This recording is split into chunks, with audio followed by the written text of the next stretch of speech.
Ang pagpapahalaga sa kalikasan, isa sa dapat nating tandaan upang ang baha ay maiwasan. Isa sa mga palagi nating nararanasan ay ang pagbaha sa kahit saan mang lugar dahil sa mga iba't ibang dahilan kagaya na lamang ng mga basurang nagkalat sa dinadaluyan ng tubig.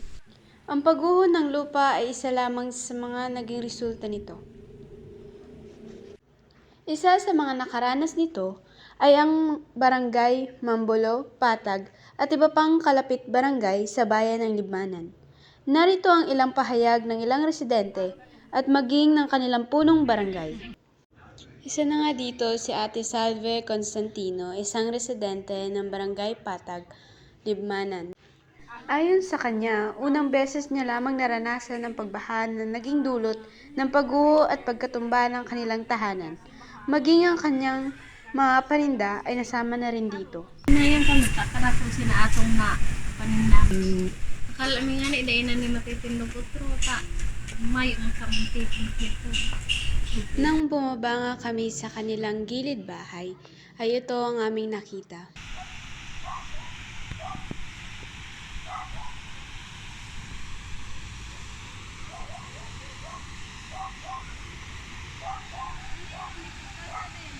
Ang nasa baba nila ay ilog. Kung makikita ay alam mong gumuguho ang area na ito.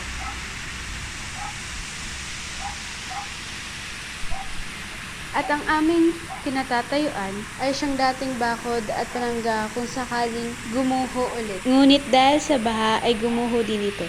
Sunod naman ay pinuntahan namin ang isa pang residente, si Ate Mary Grace Capis, residente ng Sitio Mambolo, Libmanan. Ano po ito mga naging experience nindo and ano po si mga damage sa mga ano po nindo? Kumbaga parang si mga nagka-arapektuhan sa indo kang ano. Abot si baha sa mo tapos nakulong kami nabasa. Tapos si mga hayop nagka-turod baga ito. Tapos yung mga hayop na sira ang asintong sa taas. Sa mga kaharungan po nindo, ano po si mga naging casualties po sa indo? Ano yung man lang, nagkabarasa man lang si iba nila sa kusina man lang ta. Dahil man nagsakat sa arog ni kainin. Mga gano kalangkaw po ang naging baha po kato sa indo? Ano kahabayan sa muya dito? Ini yung intero ng baha. Ayun sa ano ba kaya kami haran sa salon? Pag apaw kadtong duman na parahan kaya itong tulay. Tapos pagbalikan tubig ito sa muya, lako mo na tubig. Kaya dahil na kami nagkaaral mo pa ito. Sa uran man lang baga tubig maning duros. Kaya dahil mga minag-anong makusugo na maray na tama maning Unexpected. signal kadto Igo. Si Christine, itong pipipito mayo ng kadto. Nag-ano kami ka ito, nag-evacuate. Katong Christine, dahil kami nag-evacuate. Sunod naman naming nakapanayam ay ang kanilang punong barangay na si Honorable Victorino Samudio Jr. Good morning po. May comment lang po kami about sa I mean po sa kung ano po yung response ng barangay since po yung sunod-sunod yung yung bagyo po and flooding sa lugar niyo. Ano po ba yung mga naging response niyo sa ano po yung situation na yun? Basta ni may anunsyon ko yan, tanaki ko nasa Pag-asa, napadilyo na kami ng kung maglipat ako, mag-evacuate ako mo sa barangay, sa kases ko na yung evacuation center. Piko kami tulusan mga constituencies ni, dapat magkaroon ng tubig, bakit anong harong na sa buhay bilit pati ng tubig. Basta advansan ko yun, anak ko nasa Pag-asa, maski na ipanapan ako din sa ko, paling mag-evacuate ng iba. Kaya ang response mo kaya. Ano po, during po ng flooding, ano po ba yung mga challenges na na-encounter nito? Halimbawa po, may mga residente na nakalikas po tulos or ano po kasi mga itong yung challenges na kinaharap po ninyo? Anong ko ni challenge itong dahil nagtutubog, basta ko yan, pinapakuan ko sa mga kota, parang takot pa talaga ma'am. Pinapakuan ko sa mga tanong, o itong mga volunteer ko kami din quick response team, mga volunteer yan. Trabahan yan. Natubod na alam nila ko ng tubig. Yun kami yan. Tapos pigta, pag-abutin sa evacuation, pigta pakarakan niya. May budget kami kaya na po. Kung na po, kung tulusyon kami barangay council, kung mana kaming pundo, pigta pakarakan niya.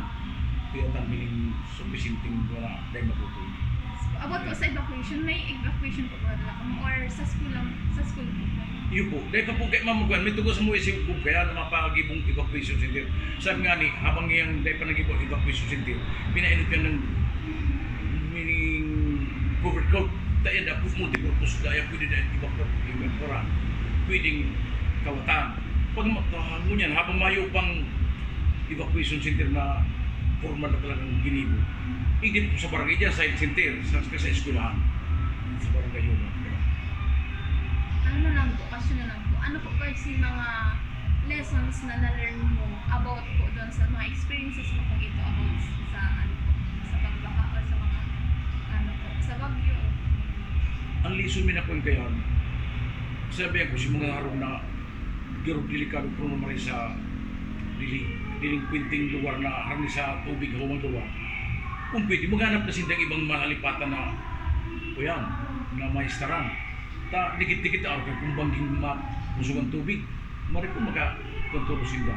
Kaya sabi mi, nga rin nga kung siguro pagbuhay-buhay ta, maghanap na kung marina ko yan. Tingko dyan mga delikadong marina lugar dyan sa inigsumasay sa kasluman sa kuyan, sa may Sitio Junction. Kung pwede nga, maghanap na kung ibang istaro na mariray. Kung mayo, basta may delikadong sabitan pirmi man ang pag-asa updated mo na pirmi, magtumutulos ka mo pag sabi mo mapit. Tanang libot kami kaya na may gapon ako.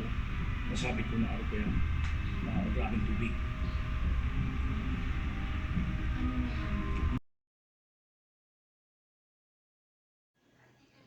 Sa anumang sakuna, dapat tayong maging handa. Lumikas kung kinakailangan.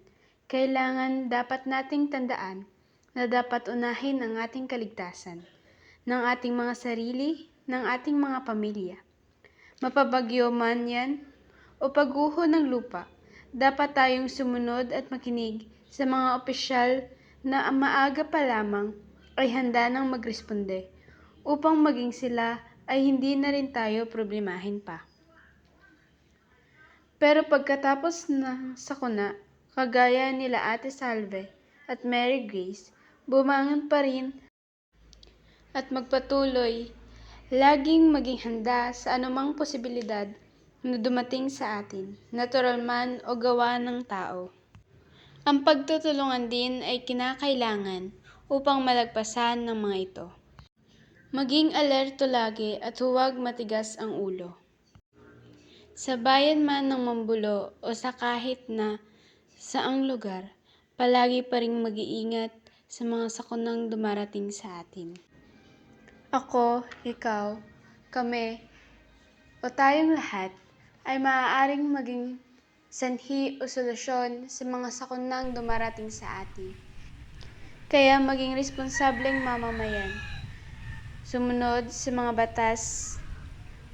Huwag magtatapon ng basura sa kung saan na maaaring maging kausa ng pagbara ng mga tulay o ng mga drainage.